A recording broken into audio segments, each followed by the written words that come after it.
Bueno, entonces vamos a empezar, ¿no? Entonces ahora sí, vamos a empezar. Entonces rápidamente, a ver, ayer en qué estábamos, ¿no?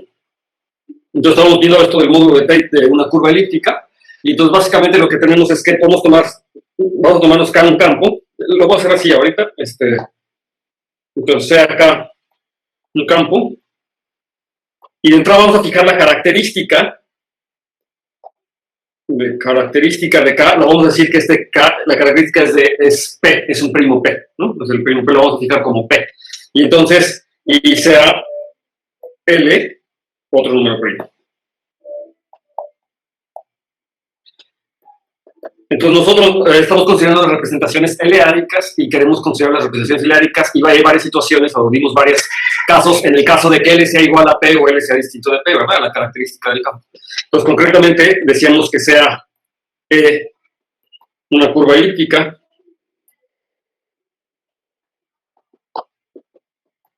y es una curva elíptica sobre, está muy junto, ¿verdad?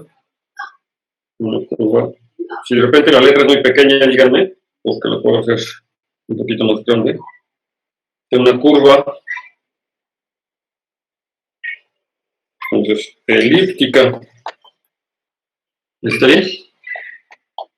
Sobre K, ¿ok? Entonces estamos tomando una curva elíptica sobre K, y recuerden que eso básicamente quería decir que yo puedo encontrar una expresión, un polinomio de Ballestras, particularmente, que me determina curva elíptica, que es un polinomio cúbico, ¿sí? En coeficiente sobre el campo K. O concretamente esto lo podríamos decir que, vamos a suponer que la curva elíptica se puede escribir como una ecuación de la forma y cuadrada igual a un polinomio, ¿verdad? Es un polinomio con este polinomio, con p de x, con coeficientes en K, ¿verdad? Y además podemos suponer que el polinomio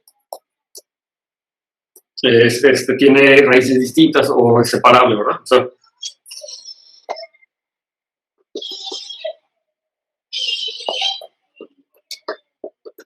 pues si yo me tomo a este polinomio con raíces distintas, entonces concretamente mi curva E se puede expresar como un y cuadrada por alguna constante lambda, la forma x menos alfa 1, o x menos alfa 2, o x menos alfa 3, y aquí pues cada alfa i pues sería un elemento en la cerradura separable de mi capa, ¿de acuerdo? Entonces sería lo que estamos suponiendo, entonces que son polinomios separables. Y entonces tenemos que, habíamos visto que queríamos poner atención en los puntos de torsión, pero de L torsión. Entonces aquí me estoy tomando al primo L, de hecho lo habíamos denotado con corchetes, ¿verdad? Y habíamos dicho que así lo habíamos expresado, pero en realidad lo que estábamos fijándonos eran los puntos de L torsión que viven en la cerradura separable, ¿de acuerdo? Entonces esto se podría expresar así. Y análogamente, ¿verdad? Yo lo que estaba viendo era los puntos, o sea, cuando estoy pensando en mi curva elíptica, en realidad, pues podría pensar, digamos, como que la curva elíptica, me estoy fijando en sus puntos KS racionales, ¿verdad? Y entonces estos puntos realmente KS racionales serían los puntos proyectivos, o sea, sería el conjunto de puntos, si lo quiero ver como en la parte afín, sería el conjunto de puntos XY, déjame ponerlo esto en por parte, porque aquí se me acabó el pizarrón. Entonces aquí lo voy a poner. Entonces el conjunto de puntos XY de tal manera que tanto X como Y estarán contenidos en la cerradura separable, ¿verdad? Y que satisfacen la ecuación, ¿verdad? O sea, que satisfacen que Y cuadrada es igual a P de X. Digamos que esta es la parte afín de la curva elíptica, pero entonces tendría que pegar aquí pues mi punto al infinito, que es la parte proyectiva, ¿verdad? Lo estoy proyectivizando, solamente tiene un único punto al infinito, y aquí en donde ese punto al infinito pues coincide, ¿verdad? Con el punto al infinito es igual al, digamos, el punto O. O sea, es el punto O especial que queremos considerar, ¿no? Entonces yo estoy tomando esta cosa. Y entonces este objeto que está aquí, este es el kernel, ¿verdad? El kernel de la isoginia que resulta de multiplicar por el LA. Es el kernel de la isoginia multiplicado por el LA. Y entonces tenemos así un sistema proyectivo. Y este sistema proyectivo estaba dado por los morfismos que era la multiplicación por L, no sé si así convenga ponerlo, que es la multiplicación por L en estos puntos de torsión, o sea, de torsión, o sea, que me tomaba E a la Ln más 1. Por cierto, aquí si quieren le ponemos que son los puntos S racionales, y aquí le voy a mandar los puntos de Ln torsión, también de los puntos en la cerradura separable, y que simplemente lo que hacía era que a P lo mandaba la multiplicación por L, ¿verdad? La multiplicación por L en P, ¿sí? Que es la multiplicación por L, ¿sí? O sea, la suma P veces. Entonces, esto me determina un sistema proyectivo, y entonces, como yo tengo un sistema proyectivo aquí, además de este sistema proyectivo, hemos visto que es compatible con la acción del grupo de Galois. Y aquí G, recuerden que es el grupo de Galois absoluto, el que hemos denotado K, es el grupo de Galois absoluto de K, donde K es un campo de característica P, ¿no? Entonces aquí el L y el P son como cosas distintas, son primos distintos. Entonces yo tengo esta cosa, entonces yo tenía mi sistema proyectivo, y aquí una cosa interesante era que yo podía decir exactamente a quiénes eran isomorfos estos Ln, ¿se acuerdan, verdad? Yo podía decir que esta cosa era isomorfo, y de hecho es isomorfo a varias cosas dependiendo de la característica, ¿no? Entonces era la Ln a quién es isomorfo, pues yo tenía como varias opciones. Entonces la primera opción es que fuera isomorfo a z módulo nz al cuadrado, ¿verdad? Esto pasa si la característica de K es igual a L, o sea, si P es igual a L. Digo, si la característica, o sea, si L es distinto de P, o sea, si la característica del campo no coincide con este número L, ¿verdad? O sea, si P es igual a L, teníamos esto. Y en el otro caso teníamos pues, dos opciones, es el Z a la L, pero donde elevado a la R, digamos, lo voy a poner así, es igual a Z módulo LNZ a la R, con R igual a 0 o 1, ¿no? O sea, solamente tenemos estas dos opciones, o sea, que es igual a 0 o es igual a Z módulo LNZ, ¿sí? Y esto pasaba, o esto podría pasar si L es igual a, si L esto era la característica de P. Por cierto, esto tiene nombre, digamos, cuando tengo el caso en que, vamos a ver, en el caso en que R sea igual a 1, es el caso ordinario.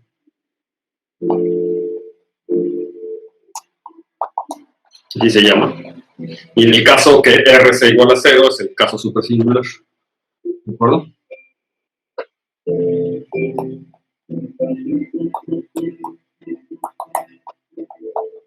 Entonces, por ejemplo, una curva elíptica supersingular, pues es una curva elíptica en este caso, ¿verdad? En el caso de que el rango, este R se llama el P-rango, que lo vamos a poner a este numerito grande.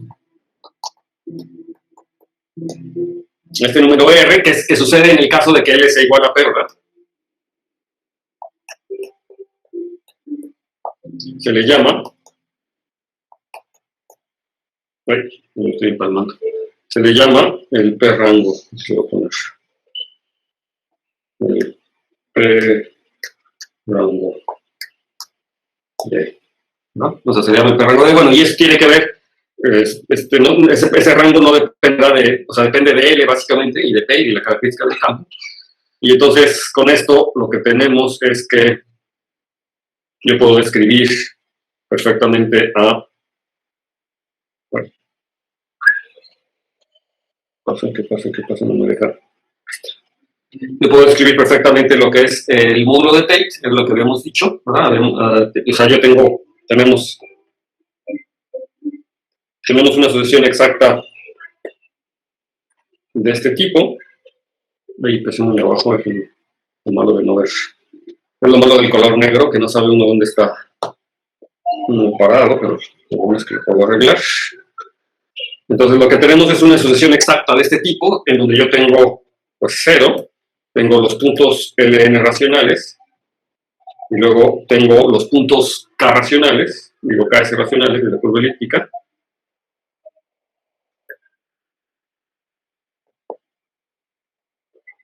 Luego aquí voy a tener otra vez los puntos Ks racionales. Pero, bueno, y aquí no quiero meter una sucesión exacta como ya sabemos para que yo vea qué es lo que es. Y entonces aquí lo que tengo es la multiplicación por L a la E, ¿no? Entonces yo tengo que, LN es justamente el kernel de este morfismo, entonces yo tengo esta asociación exacta, ¿no?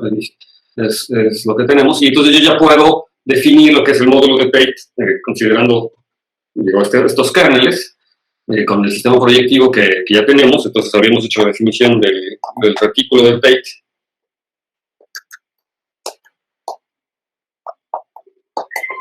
Entonces el retículo de Tate lo tomábamos como el límite proyectivo sobre las n's de justamente estos, en este sistema proyectivo de torsión, que si quieren le podemos poner aquí, que estamos entendiendo que estamos tomando son los puntos en la cerradura separable. Sí, es este, y este lo denotábamos por TL, la curva elíptica. Y entonces esta cosa normalmente tiene, por lo que acabamos de ver ahorita, pues tiene básicamente dos opciones, o varias opciones, dependiendo de la R. Y entonces que esto fuera ¿qué es? Es un isomorfo, ¿verdad? Si quieren aquí le ponemos por isomorfo, a ZL al cuadrado, en el caso en que L sea distinto de P, ¿sí? En el caso de que la característica sea distinta de P, y del otro lado va a ser ZL a la R, ¿verdad? Con el caso de que L con R igual a 0 o 1, ¿verdad? Y ya sea en el caso singular o supersingular, respectivamente. En este caso, si la característica de L es igual a P, ¿sí?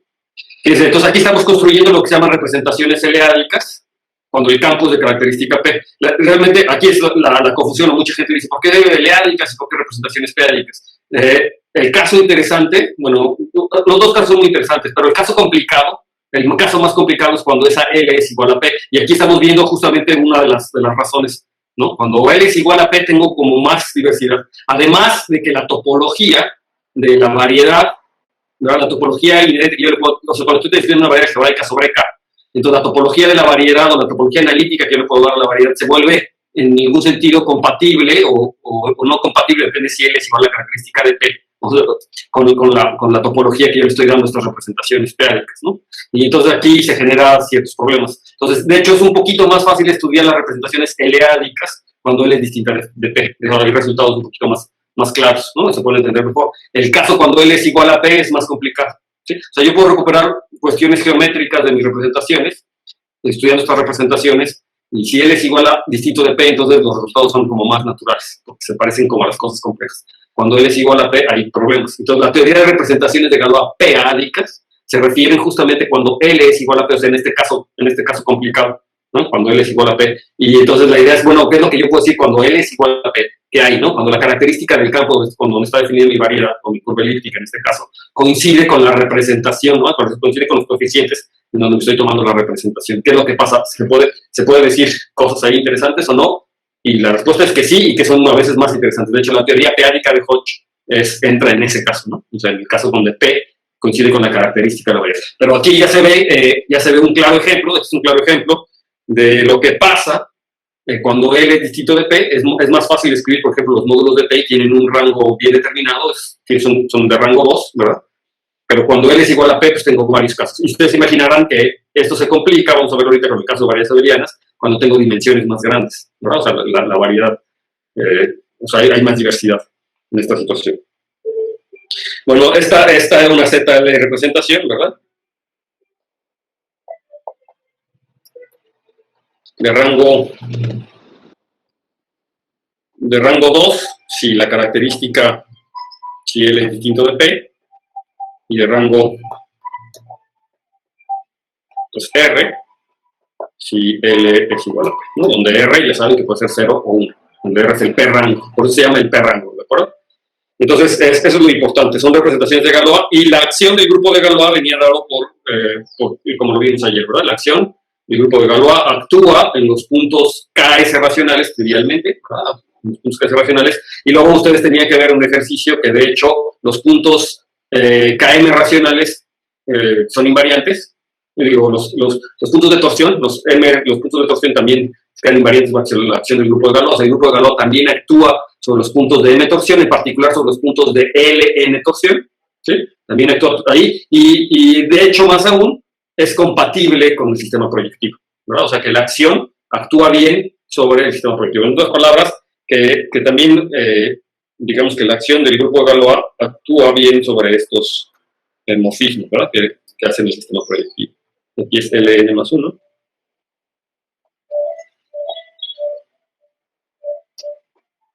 Entonces yo tengo aquí el morfismo que AP lo manda a la multiplicación por L por P, y entonces hay que ver que la acción del grupo de Galois actúa adecuadamente, pero eso es trivial una vez que ya vieron que de hecho conmuta o que se funciona bien con los puntos de n torsión. O sea, esto quiere decir que qué pasa si yo me tomo GP, pues entonces esto en principio iría a L de GP, pero como la acción conmuta con estas multiplicaciones por L, esto debería ser G de la multiplicación de L. Perfecto, ¿no? Y entonces quiere decir que la acción de Galois se comporta bien, ¿verdad? Se comporta bien con este sistema proyectivo, y entonces de hecho este sistema proyectivo es un sistema proyectivo de G módulos, ¿verdad? O sea, de módulos con una acción del grupo de Galois. Por lo tanto, el límite también vuelve a ser un G módulo. Es decir, el módulo de Tate es una látiz o es un retículo, es de rango 2, pero con una acción del grupo de Galois. O sea, es una ZL representación, ¿de acuerdo? Como era de esperarse. Y entonces finalmente vimos que yo podía definir el módulo de Tate, ¿no? Con toda generalidad.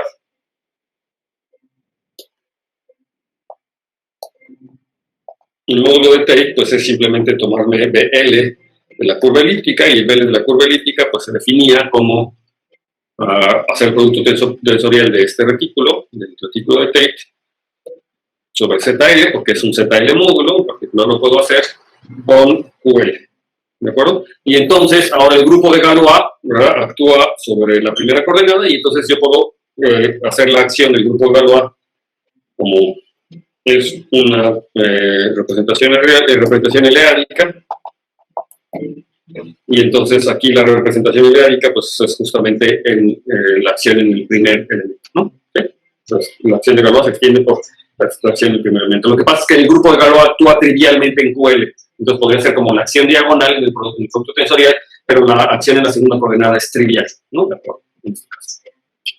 ¿De acuerdo? O sea, QL es una representación del grupo de Galois de manera trivial, aunque nota que definimos los twists de Tate, ¿verdad? De hecho, QL es una representación del grupo de Galois G a través del twist de Tate. O sea, QL, aquí si quieren lo pongo como una nota, aquí abajo, ¿dónde lo pondré? A la siguiente página. Sí. Aquí la nota, ¿verdad? Es que QL sí es una representación del grupo de Galois.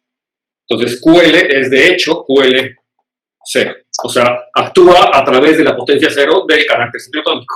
¿De acuerdo? Como he dicho. Entonces yo tengo QL1, QL2, QL3, etc. Y ahí sí pueden actuar a través del carácter. Entonces esta representación sería a través de la diagonal. O del mapeo diagonal. O bien solamente en la primera coordenada, porque QL de 0, la acción del programa de la trivial, no está pasando nada más en los de invariantes. Muy bien. Entonces, ahora la cosa es ver quién es el módulo de Tate para variedades abelianas, ¿no?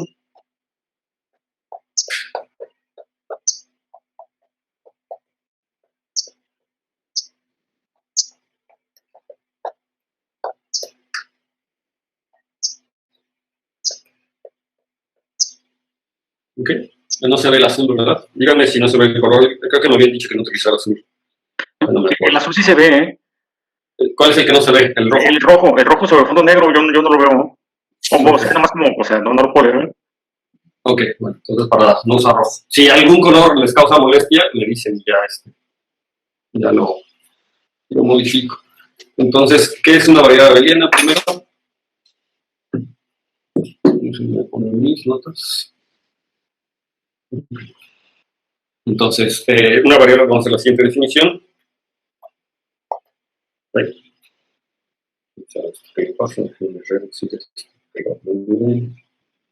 Definición. Entonces, una variedad abeliana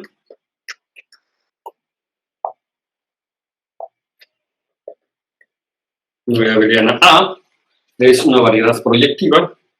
Lo vamos a considerar como una variedad proyectiva de entrada.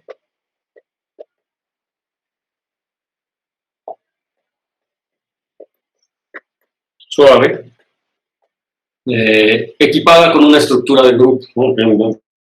Digamos, dotada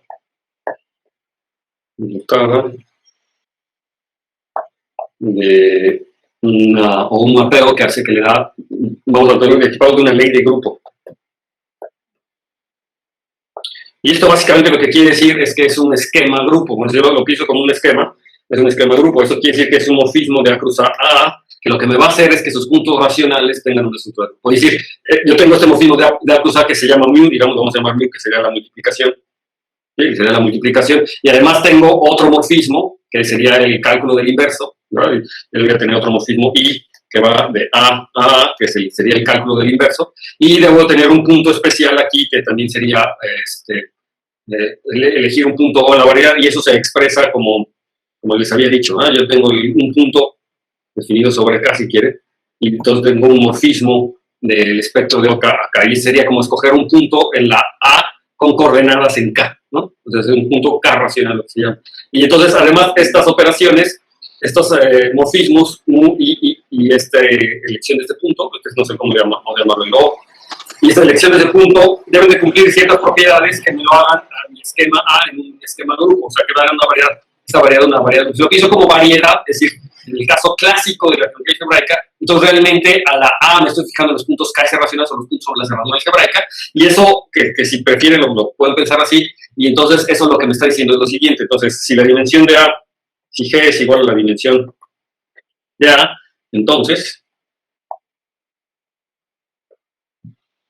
yo lo que estoy teniendo con todo este choro que les estoy diciendo es que, vamos a ponerlo así, los puntos KS racionales, o sobre la cerradura algebraica, pero yo quiero que sean separables.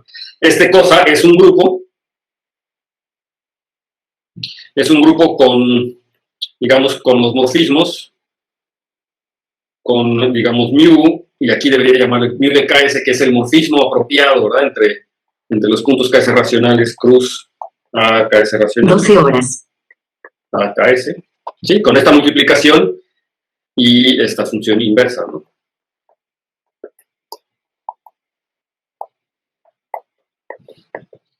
Y en este caso, el punto O, que si lo voy a llamar otra vez O, pues sería un punto, digamos, en K en este caso, ¿no? Definido sobre K. Es un punto en OKS, pero definido sobre K, si lo quiero definir sobre K. Entonces, ese punto, o sea, básicamente lo que estoy diciendo es que es un grupo con estas operaciones y con el inverso O, que es un punto KS racional, pero digamos que podría pensarlo definido sobre K, sobre el campo base. ¿Sí? Originalmente. Sí. ¿No le pedimos conexidad?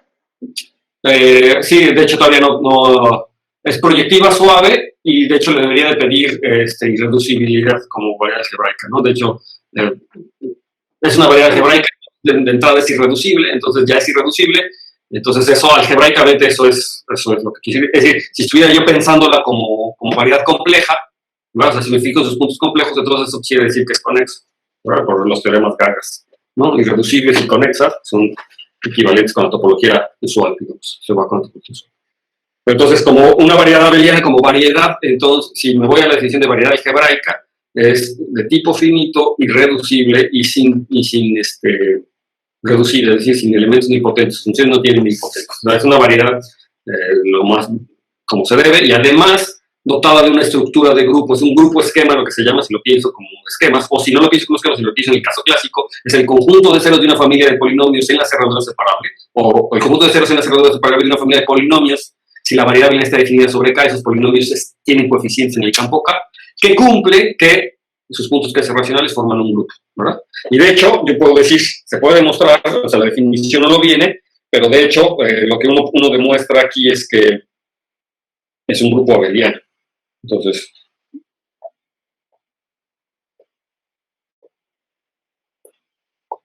si recuerdan, en el caso de las curvas elípticas, la definición geométrica de la operación se veía claramente que era un grupo abeliano, porque yo tomaba P y Q, me tomaba la recta, ¿verdad? Que paso por P y Q, intersecto un tercer punto, y entonces la recta no depende si me tomé P y Q en un orden determinado, si me tomo P primero, Q después, o Q primero y P después. Entonces, en el caso de curvas elípticas, al menos por el dibujito, ustedes rápido ven que es abeliano. En el caso de una variedad abeliana en general, pues sí hay que demostrar que el grupo, que la ley de grupo que yo obtengo aquí es conmutativa, pero se puede demostrar que en efecto que el grupo que yo obtengo, es decir, en la definición de variedad abeliana no le pongo la condición de que es un grupo abeliano, pero como es una variedad proyectiva, reducible, bla, bla, se puede demostrar que esta ley de grupo necesariamente es abeliana. Aquí hago notar Existen otros grupos algebraicos, ¿verdad? Existen grupos algebraicos, por ejemplo, los grupos de matrices, que son grupos algebraicos, ¿verdad? Que también son variedades algebraicas, pero no son abelianos necesariamente. Aquí, y una de las razones es porque no son proyectivos, no es una variedad completa, ¿verdad? Entonces, en el caso de que sean, como en este caso, sí va a ser abeliano, ¿verdad? Entonces, un grupo algebraico, hay un resultadito por ahí que un grupo algebraico proyectivo, bla, bla, bla, con una cierta característica importante se puede es abeliano, ¿no? Entonces, en particular, se puede mostrar que las variedades abelianas siempre tienen su grupo abeliano, pero bueno, es bueno saberlo. Y eso entonces me dice que si yo puedo clasificar los puntos de torsión, ¿ve?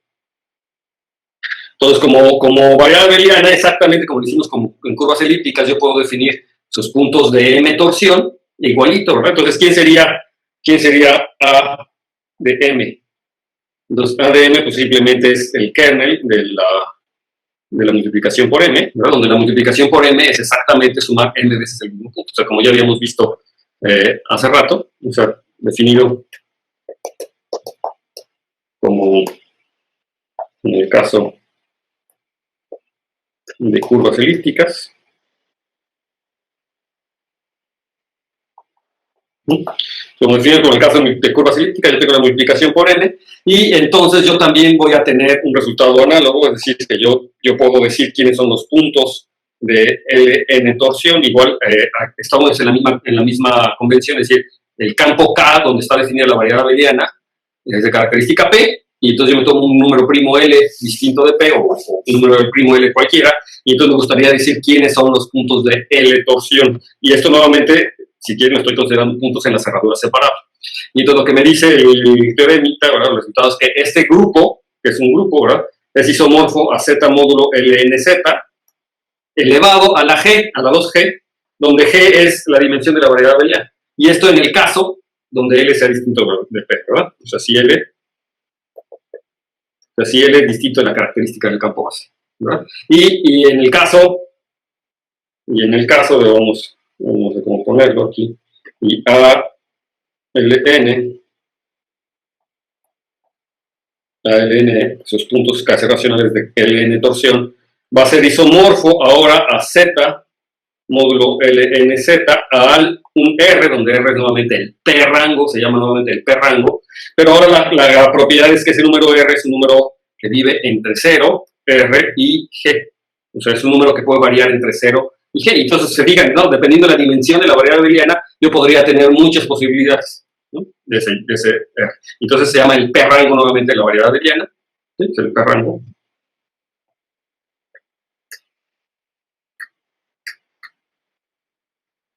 El P rango de la variedad abeliana. Y bueno, utilizando este resultado, pues yo puedo ahora describir quiénes son los módulos o la látiz y el módulo de Tate de la variedad. Entonces, ¿qué podemos decir aquí? Es que tenemos representaciones eleádicas.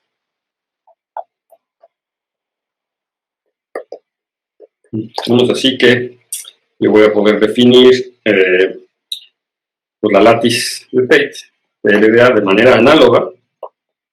Y entonces TLDA pues, es el límite proyectivo de los puntos de Ln torsión. Nuevamente los morfismos son la multiplicación por L, es exactamente la misma cosa, que es un ZL módulo, o ZL látiz, o ZL representación. Es una ZL representación de G, porque exactamente la misma demostración de curvas elípticas de que estos ALN, estos puntos de torsión, son compatibles con la acción del grupo de Galois, aplica exactamente aquí, de la misma manera. Bueno, aquí es verdad que para el caso de curvas elípticas, ver que la acción era compatible con el producto, con la suma de los puntos de la curva elíptica, era más o menos fácil entenderla nuevamente desde el punto de vista geométrico. De hecho, a ustedes se les quedó de tarea, ¿no? Que vieran que se puede hacer, ¿no?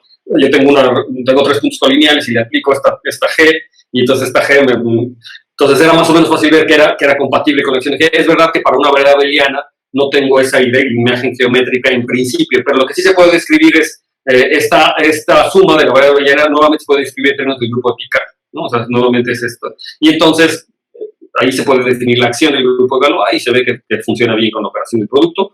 Y entonces, pues está bien. O sea, nuevamente, a lo mejor es algo que se tiene que creer por lo pronto, que aquí la acción del grupo de Galois es compatible con la operación de grupo que tiene la variedad abeliana, y entonces, además, me respeta los puntos de M-torsión. Nuevamente es equivalente a los puntos de M-torsión, en particular es compatible con el sistema proyectivo, y por lo tanto la acción del grupo de Galois pasa al límite. Normalmente eso se hace en un curso de variedades abelianas, o cuando estudio un poco de variedades abelianas, es una de las cosas que uno tiene que revisar, ¿no? Y entonces, pero entonces puedo definir a la látiz, y entonces esta látiz es una ZL representación de G, es decir, todavía tiene una acción continua del grupo G. ¿Sí? Y análogamente tengo al grupo, al módulo de Tate de A, pues que se define nuevamente como esta látiz tensor sobre ZL con QL, y nuevamente es una representación eleática.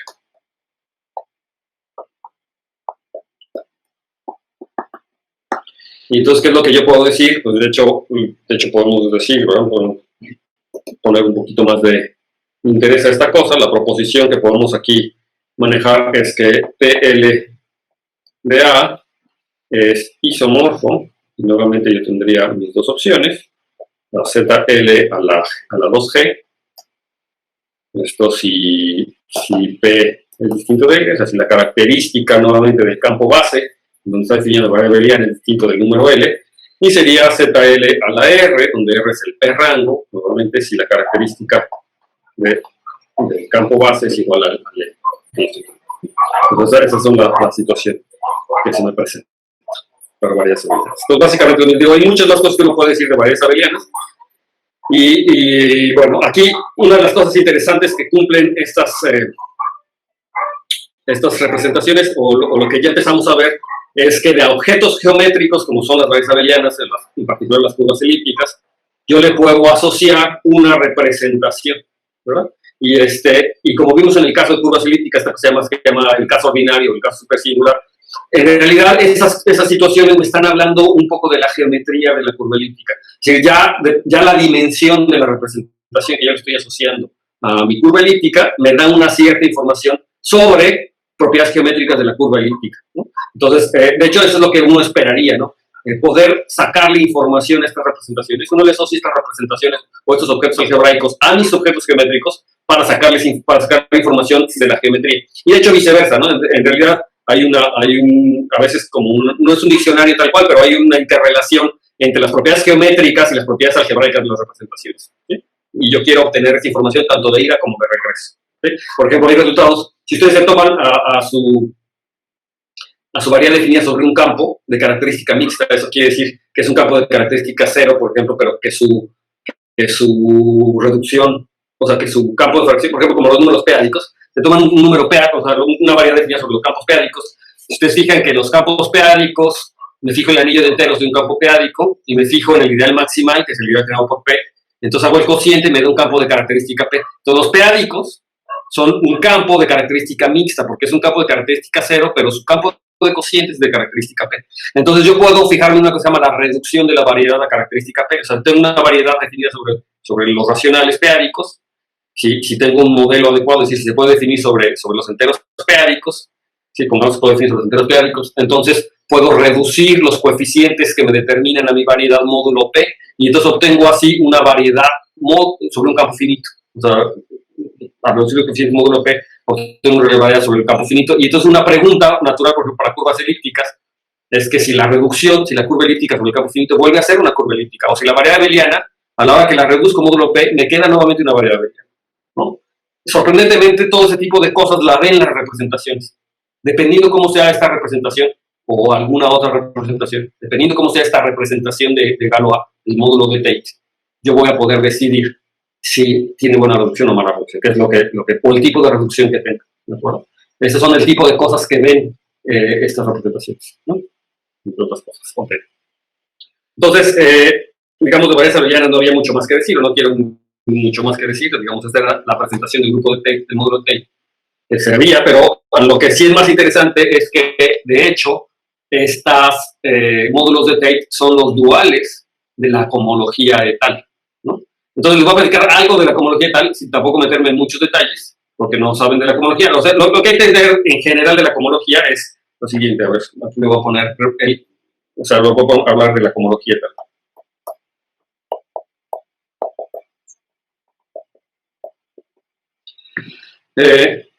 Pero no voy a dar muchos detalles, o sea, no voy a meterme en la construcción porque entonces hay que meterse en el sitio de tal y un montón de cosas, ¿no? Cohomología tal es un curso, ¿no? También de aritmética. Es todo una cosa muy interesante, es muy importante para la demostración de las conjeturas de Weil. Pero, a ver, antes, ¿qué es lo que debemos saber de la cohomología? ¿Qué es la cohomología? Creo que ya les he platicado esto muchas veces, ¿no? ¿Qué es la cohomología? Entonces, la cohomología nuevamente son invariantes algebraicos que yo le estoy asociando a espacios topológicos, o a, si lo veo desde el punto de vista de álgebra homológica, pues a un complejo, ¿verdad? Un complejo que yo puedo asociar, puedo calcular su homología, su cohomología. Pero estos complejos que provienen de la álgebra homológica normalmente nacen de estructuras geométricas o de espacios topológicos. Es decir, a un espacio topológico yo le puedo asociar su complejo simplicial, por ejemplo, el complejo simplicial, y a ese complejo simplicial yo le puedo calcular su cohomología o su homología, y esos son los grupos que me estoy obteniendo. Y como nosotros estamos haciendo geometría, nos interesa la geometría algebraica o la topología algebraica, la aritmética, nosotros normalmente pensamos en los grupos de cohomología como unos objetos algebraicos, objetos del álgebra, o objetos del álgebra lineal en particular, que le asocia uno a una variedad algebraica y que pretende uno obtener invariantes o obstrucciones para hacer ciertas construcciones. Tanto invariantes como obstrucciones para ciertas construcciones, ¿sí? Y uno le quiere sacar a esos objetos que le está asociando a estos grupos de cohomología la mayor información que yo pueda. Por ejemplo, yo puedo saber el género de mi variedad a través de estudiar a estos grupos de cohomología, diversos grupos de cohomología que yo le estoy asociando a mi variedad. Y en particular tiene que ver con las dimensiones o los rangos de estos grupos de cohomología. Si son espacios vectoriales y las dimensiones, si son nada más grupos, ¿verdad? Entonces yo podría, Z módulos, yo podría fijarme quiénes son los rangos.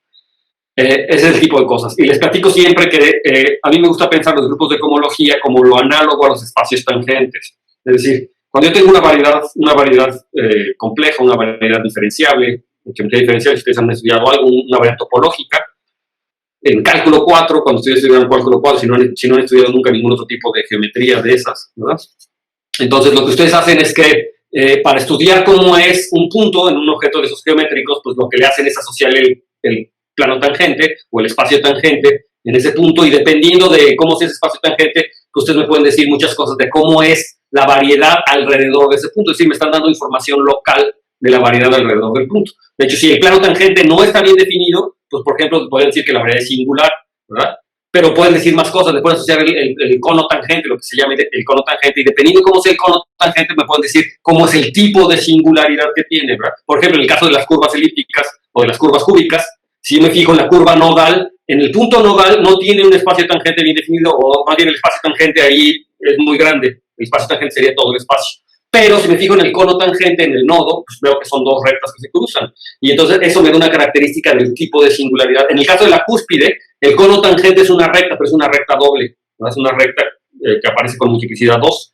Y en ese caso, eso es lo que determina la condición de que sea una cúspide, ¿verdad? A pesar de que yo tengo singularidades. Entonces, estudiar, el poderle asociar espacios, es decir, las rectas tangentes en realidad son espacios vectoriales que yo le estoy asociando a cada punto, ¿verdad? Y dependiendo cómo sean esas asociaciones de esos espacios vectoriales, yo tengo información local alrededor de ese punto de cómo es la geometría de la variedad, ¿no? Entonces, digamos que los espacios, uno cuando estudia más geometría le asocia a otro tipo de espacios vectoriales, no nada más espacios tangentes, sino haces vectoriales, ¿no? En cada punto uno le asocia vectoriales, y dependiendo cómo sean esos haces vectoriales, uno tiene información de la geometría, ¿no? Por ejemplo, las geodésicas, y etcétera, uno lo puede obtener a partir de esas construcciones, de haces vectoriales alrededor, ¿no? Uno puede clasificar la característica de hoy, un montón de cosas que hace uno cuando uno estudia geometría diferencial o topología diferencial de variedades, y uno le asocia esos espacios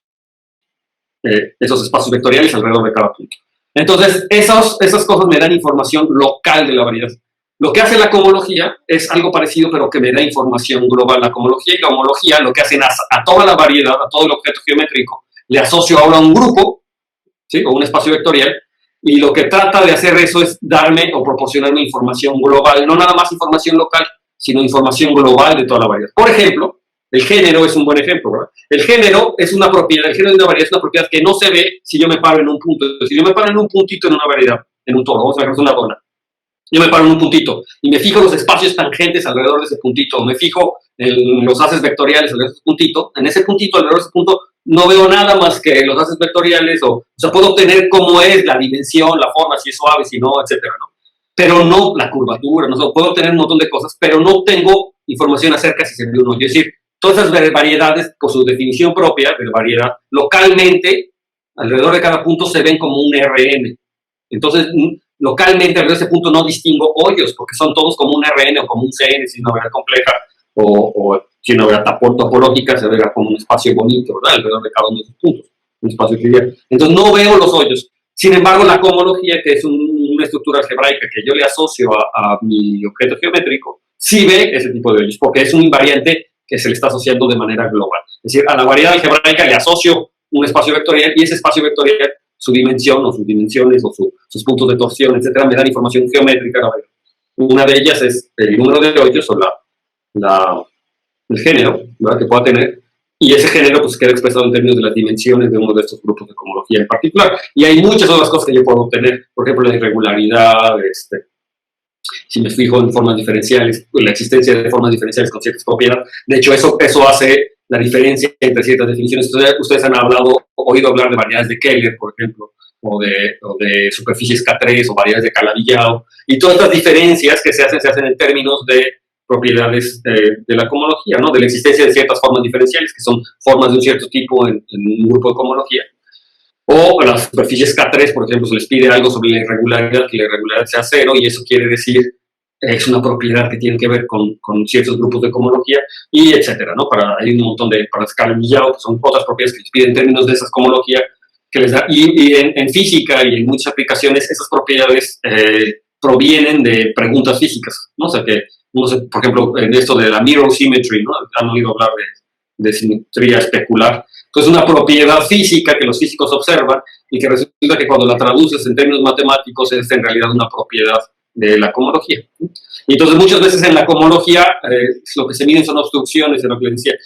Si yo quisiera la existencia de ciertas funciones con ciertas propiedades, ¿qué es lo que me impide que existan o no esas propiedades? Muchas veces es un elemento en la clase de cohomología. Si la clase de cohomología es cero, entonces sí existe. Y si la clase de cohomología es distinto de cero, entonces una obstrucción no existe. Entonces, tratar de medir qué tan distinto o qué tan alejado de cero es, me mide qué tan viable es la obstrucción o no la obstrucción para ciertas cosas. Y eso me permite construir muchas geométricas, ¿no? Entonces, así es como deberíamos de pensar los grupos de cohomología con muchas propiedades, ¿no? Entonces, ¿qué pasa? Que los grupos de cohomología en general se definen como homologías o homologías de complejos, de ciertos complejos, ¿sí? Es decir, cocientes, ¿no? Son grupos que provienen de cocientes, pero esos complejos se construyen muchas veces a partir de propiedades geométricas. Entonces, en particular, la cohomología tal, pues se puede construir a partir de hacer una cosa como la cohomología de Čech. Si ustedes han oído hablar de la cohomología de Čech, que lo que hace una cohomología de Čech es tomarse una cubierta abierta, ¿verdad?, de una variedad, y a partir de esa cubierta se va fijando uno en las intersecciones de esos abiertos, y le va uno asociando ahí funciones a esos abiertos, y entonces me queda un complejo, y ese complejo le calculo yo la cohomología. Esa es la cohomología de Čech de una variedad. La cohomología tal se puede construir en particular como algo muy parecido, o sea, le puedo asociar un complejo muy parecido a este de la cohomología de Čech, pero en un sitio que se llama un sitio de Grothendieck, que es mi sitio de tal, se llama el sitio de tal, y esto se obtiene no considerando la topología usual de la variedad, porque la topología que tienen mis variedades algebraicas es en principio la topología de Zariski, y si la variedad es compleja, pues yo lo que obtengo es la topología compleja. Y si yo tengo una variedad definida, por ejemplo, sobre los racionales o sobre un campo evaluado, entonces tengo la topología analítica que le puedo dar a partir de ese campo evaluado. Pero esas topologías en general no son tan buenas para calcular cohomología, excepto la compleja, ¿no? La topología compleja sí es buena para calcular cohomología, pero la topología de Zariski y la topología de las analíticas, aunque puedo calcular las cohomologías, pero muchas se anulan o hay demasiadas funciones. En el caso, por ejemplo, de la geometría rígida, de la geometría analítica teórica, de repente tengo muchas funciones y entonces no hay una buena teoría de gavillas y por lo tanto definir cohomologías ahí no está sencillo. O mis espacios topológicos son muy raros, son por ejemplo totalmente disconexos, y entonces si yo quisiera definir homología, en particular grupos fundamentales de la misma manera como se hace en topología, pues voy a tener problemas porque la topología es totalmente disconexa y entonces funciones continuas de un intervalo allá pues van a ser funciones constantes. Entonces voy a tener muchos problemas. O sea, no se puede definir de manera usual. Entonces, lo que me aportan estas topologías de Grothendieck es una manera distinta, es como seleccionar abiertos o cambiar en un sentido la noción de abierto para tomarme ciertos subconjuntos o ciertas funciones, mejor dicho, en el caso de los sitios, que se comportan como se debería de comportar una topología. Entonces le doy común, es lo que se llama una topología de Grothendieck, o generar un sitio a partir de la variedad del sitio tal, que es, en vez de tomarse abiertos, se toma otros subconjuntos con ciertas funciones, en este caso sería el sitio de tal, tomarme cubrientes de tales, homofismos de tales, es un tipo particular de homofismos que se estudia en geometría algebraica, y a esos considerarlos como los abiertos, como los cubrientes, que me gustaría que fueran en la cohomología, en la variedad del espacio topológico, y con eso resulta que sí puedo calcular cohomología. Sí puedo tener una buena teoría de Gaviches, por ejemplo, y entonces podría calcular cohomología de Gaviches o cohomología de Čech, y en esos objetos yo tengo nuevas teorías de cohomología. Aquí lo interesante es ver que si esas teorías de cohomología sirven o no sirven, ¿no? Si son funcionales o no son funcionales. En particular, la cohomología tal tiene una historia muy interesante porque surge a partir de querer demostrar lo que se llaman las conjeturas de Weil. Entonces, las conjeturas de Weil es un problema que ya traían los matemáticos desde hace mucho tiempo, pero que André Weil las pudo encuadrar bien y entender bien y formalizar bien, que básicamente lo que tratan de hacer es que, bueno, si yo tengo una variedad sobre un campo finito, o sea, una variedad sobre un campo finito, entonces yo puedo ir contando el número de puntos racionales que tiene mi variedad sobre las distintas extensiones algebraicas del campo finito, o sea, sobre FP o sobre FP cuadrado o sobre FP cúbica.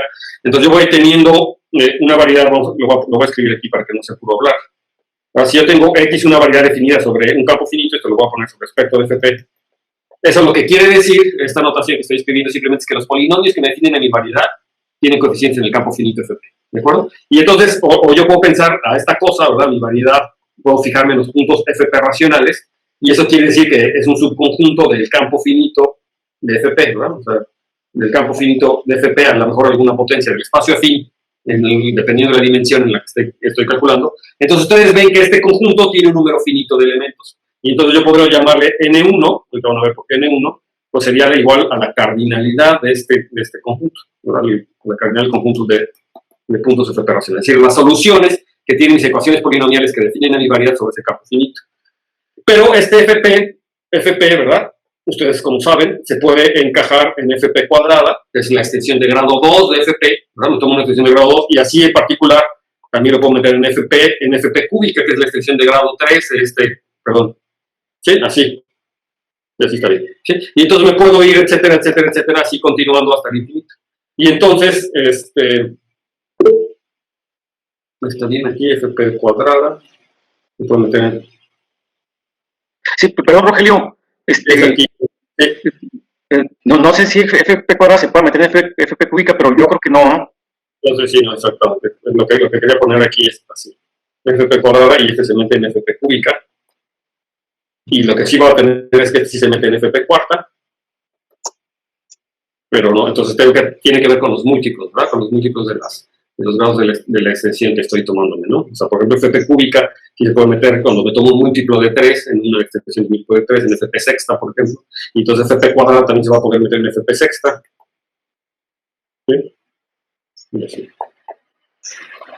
Y entonces así, eso tengo si ustedes se dan, tengo un sistema inyectivo de campos. Si todos estos campos los fijo adentro de una cerradura algebraica, ¿no? Si todos los meto dentro de una cerradura algebraica y todos son los subcampos de cerradura algebraica, entonces tengo un sistema inyectivo.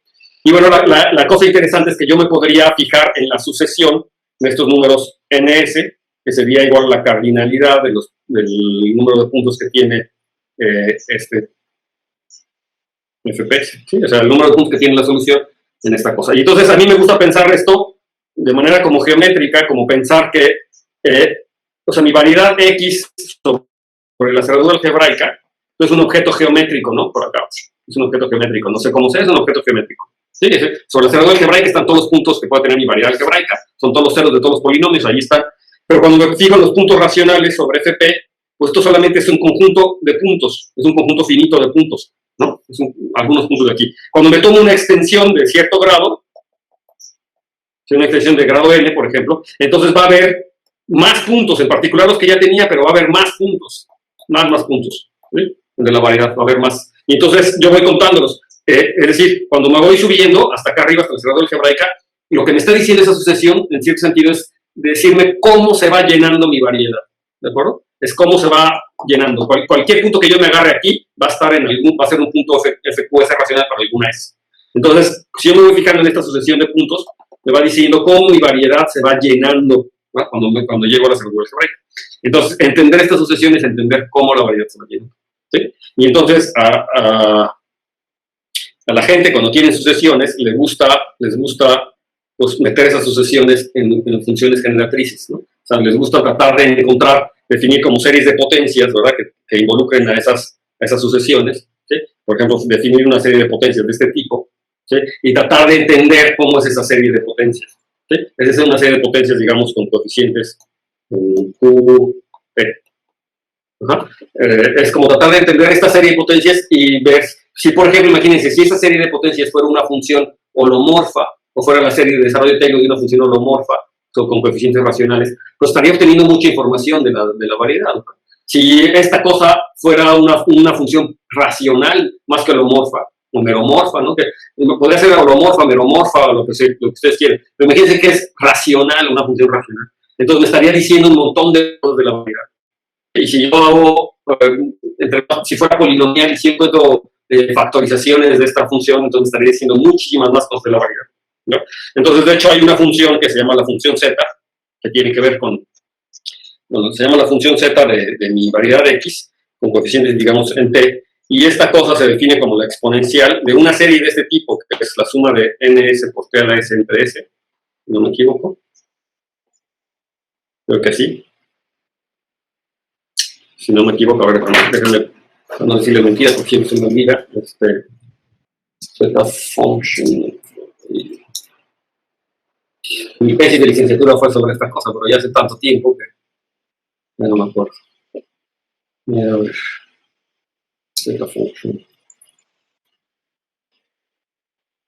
Sí. Se define como la exponencial. ¿Dónde está?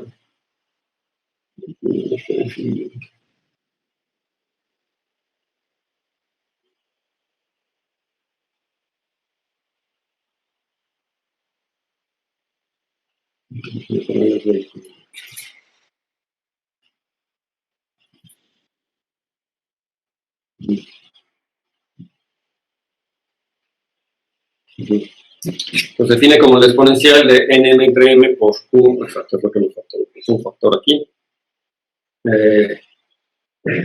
Ahí está, si conté la S con la definición usual. Bueno, ok, sí estaba bien. Conté a la menos.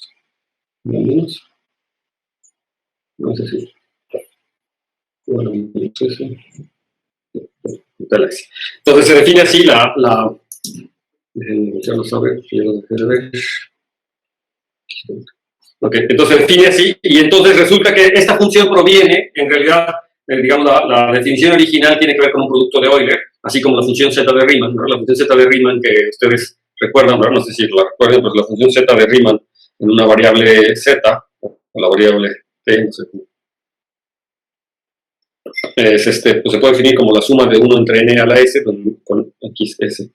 Entonces aquí sería s, ¿no?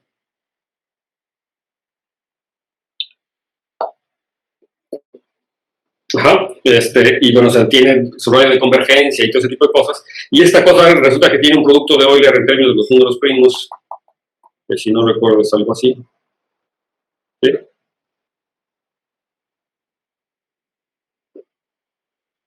¿La S?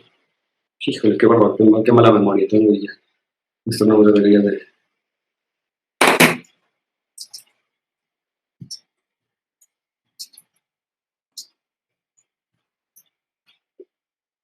Okay. Sí, se define así, el producto de Euler es a lo menos ese.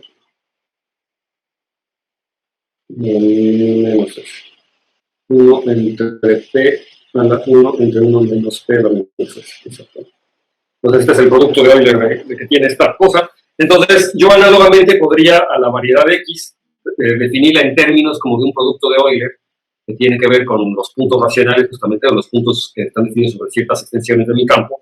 Y si yo hago una definición análoga a esta y la y luego la trabajo un poquito, llegaría a esta expresión que tiene que ver con la exponencial. Pero si se fijan, aquí adentro, ¿verdad? Si yo le aplico el logaritmo a esta función z, ¿verdad? De z de x, obtengo más o menos la expresión como la que les había dicho, ¿verdad? O sea, tengo la ns por la s entre s, que es más o menos una función generatriz de los puntos racionales. Y entonces, lo que pasa es que André Weil estaba estudiando estas cosas y además se dio cuenta de que había ciertas propiedades muy importantes, que es lo que se llaman las conjeturas de Weil,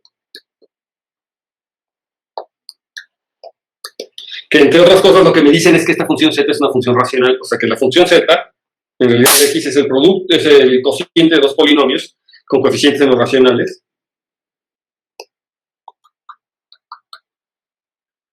Variable t, digamos. Y me dice muchas cosas, pero me dice que estas funciones z se factorizan en productos de ciertos polinomios, donde las raíces recíprocas de esos polinomios son números enteros, o sea, enteros algebraicos, y que además cumplen una ecuación funcional, y que no sé qué. Pero la parte interesante de todo esto es que me dice que los grados de estos polinomios se factorizan como un producto de otros polinomios, o sea, que sería P1 de t, aquí le voy a poner, de hecho, P0 de t, P1, luego aquí le pongo P1, luego P2 de t, así se factorizan, o sea, hay una factorización P3 de t, etcétera, una factorización así, donde pongo los pares abajo y los pares arriba, y dependiendo de cómo sean los grados de estos polinomios, o sea, estos grados de estos polinomios, lo que observó Weil es que se comportan como los números de Betti de una cohomología, es decir, que se comportan como como se comportan las dimensiones de una cohomología, es decir, los números de Betti se definen como las dimensiones de la cohomología singular o de la cohomología simplicial, como cuando yo me fijo en el complejo simplicial de una variedad diferencial, una variedad topológica, puedo fijarme en las dimensiones de estos espacios y entonces los números de Betti satisfacen unas ciertas propiedades, entre otras cosas que, por ejemplo, las sumas alternadas de los números de Betti de estas dimensiones me calculan la característica de Euler de la variedad. Entonces, aquí Weil observó que pasaban cosas muy similares. Y Weil conjeturó que debería de existir una teoría de cohomología para variedades sobre campos finitos, cuyos números de Betti fueran exactamente los grados de estos polinomios, que aparecen en la factorización racional, y que además con una propiedad interesante, muy importante, que me dice que si la variedad X o un modelo de la variedad X está definida, por ejemplo, sobre un campo numérico, ahorita déjenme ponerla sobre los enteros, aunque en realidad es el anillo de enteros de un campo numérico, no importa, vamos a tomarlo sobre los enteros, de tal manera que cuando yo la reduzco módulo P, si yo la reduzco módulo P, me queda sobre los enteros módulo PZ, o sea, estoy definiendo los coeficientes de los enteros módulo Z, tengo mi variedad sobre el campo finito original, ¿verdad? Entonces yo tengo, es lo que sería la reducción módulo P de la variedad, y esto me queda una variedad sobre un campo finito. Y yo hago esa cuenta que le estoy diciendo ahorita de los números estos que estoy haciendo, y de hecho me fijo en la función Z, me fijo en la función Z de esta variedad X, así como la definí hace rato. Entonces, lo que conjeturo es que si ahora esta misma variedad que está ahora definida sobre los enteros, la pienso como una variedad compleja, es decir, hago la extensión a los números complejos, es decir, si me fijo en X tilde de C, vamos a pensar lo que es una variedad sobre los complejos, que es decir, lo único que estoy pensando a los coeficientes enteros, en vez de pensarlos como coeficientes enteros, me fijo en coeficientes complejos, y entonces me fijo en la variedad compleja asociada, es decir, me fijo en X, la variedad compleja asociada, es una variedad analítica. A esta variedad analítica yo le puedo calcular sus grupos de cohomología, etc. Y lo que me conjeturó es que los números de Betti de esta variedad compleja, deberían de coincidir con los números de Betti de esta cohomología que yo debería de poder definir aquí, que va a ser la cohomología tal, de hecho, o sea, de esta cohomología que yo debería poder definir sobre las variedades sobre un campo finito, deberían de coincidir, ¿no? Entonces es un resultadazo, porque lo que me está diciendo es que estos puntos, o esta función z que se construye a partir de contar puntos sobre extensiones de un campo finito, estos puntos están relacionados íntimamente con la geometría de la variedad cuando la variedad la considero como una variedad compleja, ¿no? O sea, contar soluciones de ecuaciones sobre campos finitos me da información sobre la geometría de la variedad considerada como una variedad compleja y viceversa, ¿verdad? Los números de Betti de esta variedad considerada como una variedad compleja, resulta que son los grados de los polinomios de la función z cuando lo escribo en su forma racional, cuando lo escribo como factorización de polinomios. Y esos grados de esos polinomios, de hecho esos polinomios, están íntimamente relacionados con cómo se va llenando mi variedad sobre un campo finito cuando llego a la salvadora algebraica. O sea, yo no sé si ustedes lo vean, pero es un resultado que en principio es como, ¿cómo va a ser posible que estudiar las soluciones sobre un campo finito de una variedad me otorgue información de la geometría? Algo puramente discreto, combinatorio, que son las soluciones sobre un campo finito, de repente me dan información global de la variedad cuando lo considero como una variedad compleja, ¿no? Es una conjetura impresionante, que de hecho fue uno de los, son de los impulsores de la matemática muy fuerte. O sea, los matemáticos cuando trataron de demostrar estas conjeturas de Bailey, básicamente desarrollaron lo que es la geometría aritmética, o son los inicios de la geometría aritmética, que es hacer geometría algebraica o trabajar con geometría algebraica para resolver problemas de la teoría de números y viceversa, ¿no? Poder resolver problemas de la geometría algebraica a partir de estudiar cosas aritméticas, que como son estas, ¿no? Variedades sobre campos finitos, estudiar soluciones o números de soluciones de ecuaciones sobre campos finitos y sobre campos numéricos que tienen que ver con la geometría infantil. Entonces, esas son las conjeturas de Bailey, y lo que Bailey conjeturó es que debería de existir una teoría de cohomología que me calcule esos números de Betti, o sea, que esos grados de esos polinomios sean realmente grados, que sean realmente números de Betti de una cohomología, es decir, dimensiones de ciertos grupos de cohomología. La respuesta a estas conjeturas las dieron varios matemáticos. O primero Dubois, que demostró la racionalidad de la función z utilizando métodos p-ádicos, estrictamente análisis p-ádico. Pero el resto de las conjeturas fueron demostradas gracias a un plan que hizo Grothendieck sobre cómo se deberían demostrar las conjeturas. Y Grothendieck desarrolló la geometría algebraica, impulsó la geometría algebraica en gran parte porque quería demostrar las conjeturas de Bailey. Toda esta teoría de esquemas y todo ese tipo de cosas, él unificó la teoría de números y la geometría algebraica gracias a la teoría de esquemas. Y lo que estaba pensando, hay fuertes razones para pensar que lo que estaba pensando era en demostrar las conjeturas de Bailey. Entonces, de hecho, logró construir esta cohomología, la cohomología que era la cohomología tipo Bailey, que era la que conjeturaba Bailey, que se llama la cohomología tal. Y de hecho, gracias a esta cohomología pudo demostrar varias de las conjeturas de Bailey, excepto la hipótesis de Riemann, ¿no? El análogo de la hipótesis de Riemann para esta función. Entonces, hizo un programa para decir cómo se debería de poder demostrar esta última conjetura utilizando la cohomología tal, y fue Pierre Deligne, un matemático francés también que trabajó, que creo que hizo su postdoctorado con Grothendieck, y Pierre Deligne, un matemático buenísimo, también, como Grothendieck, fue el que demostró finalmente el resto de las conjeturas de Bailey utilizando la cohomología tal, aunque no con el programa que había hecho Grothendieck, como que dictaba cómo se debería de demostrar las conjeturas de Bailey, pero sí más o menos siguiendo las ideas de Grothendieck, es decir, sí utilizó la cohomología tal, aunque de manera muy original. Es decir, el trabajo de Deligne es en realidad propio, ¿no? No es que haya hecho lo que Grothendieck le dijo. Y de hecho es tan así que Grothendieck se enojó con Deligne, ¿no? O sea, más o menos le molestó, ¿verdad? Que no haya seguido su programa y que haya demostrado las conjeturas de Bailey con su forma de hacerlo. Pero el hecho es que se pudieron demostrar las conjeturas de Bailey gracias a esta cohomología y tal. Y entonces la cohomología tal es, pues tiene esta historia, y a partir de ahí, pues la cohomología tal ha servido para muchas otras cosas. En particular, una característica que tiene esta cohomología tal es que es una representación de Galois, es una representación eleádica, dependiendo de cómo se esté tomando los coeficientes, y dependiendo nuevamente de si él es P o es distinto de P, la característica del campo base, pues tengo representaciones eleádicas o representaciones p-ádicas, lo que se llama. Y las propiedades de esta representación, como les digo, una es que para variedades abelianas es el dual del módulo de Tate de la variedad abeliana, pero para otras variedades algebraicas pues tiene su vida propia. Y decir cómo es esta representación en particular ha ayudado a resolver un montón de problemas de geometría y de geometría aritmética. Tiene que ver, ¿no? Decir cómo es este tipo de representación. Y entonces, no es la única representación, hay muchas otras representaciones que vienen de formas modulares, de series L, etcétera, y que también me dan información muy importante sobre la variedad. Les he comentado ya varias veces, ¿verdad?, que la demostración del teorema de Fermat, de esta conjetura de Shimura, Taniyama, Bailey, se logró también en parte por estar estudiando representaciones de Galois, ¿verdad?, y en particular representaciones de Galois p-ádicas. Entonces, esto es como un ejemplo de las cosas que deberíamos de... O sea, son el tipo de cosas que les había dicho. La mayoría de los ejemplos que nosotros van a interesar pues vienen de la geometría de alguna forma, pero digamos que en este curso no nos interesaba tanto, ¿verdad?, entender las cosas de la geometría, pero pues sí es importante tener esa noción de que vienen de cuestiones geométricas. ¿Alguna duda?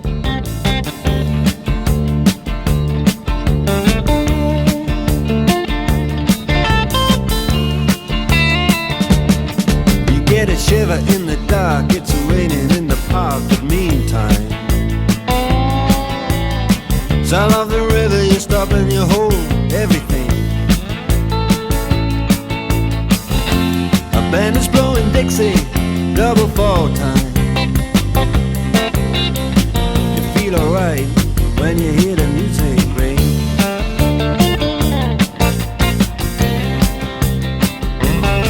Well, now you step inside, but you don't see too many faces. Coming in out of the rain, they hear the jazz go down. Competition in other places, but the horns, they blowing that sound. Way on down south, way on down south, London town.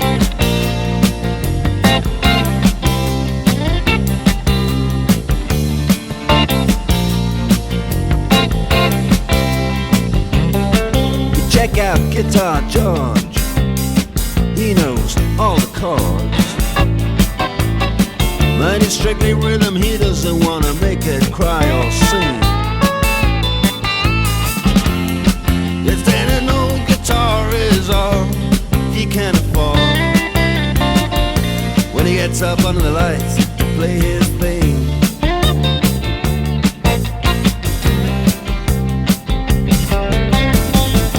And Harry doesn't mind if he doesn't make the scene. He's got a daytime job, he's doing alright. He can play the honky-tonk like anything, saving it up Friday night with the Sultans, with the Sultans of Swing.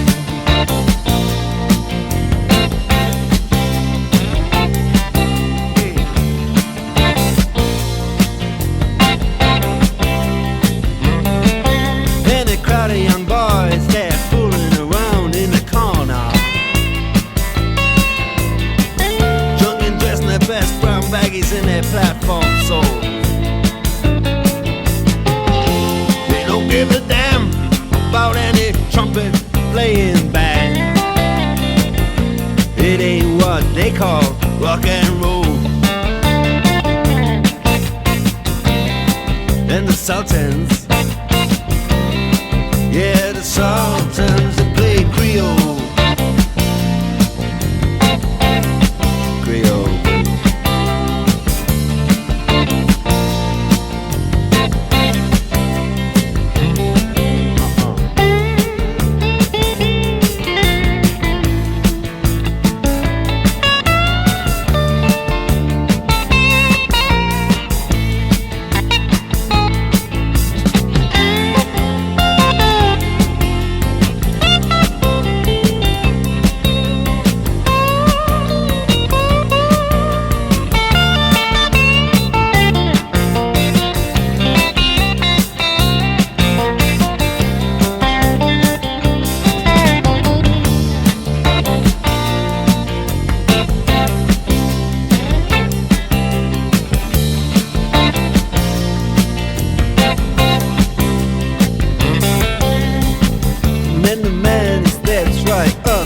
Microphone says it lasts just as the time bell rings. Good night, now it's time to go home. Then he makes it fast with one more thing. We are the Sultans, we are the Sultans.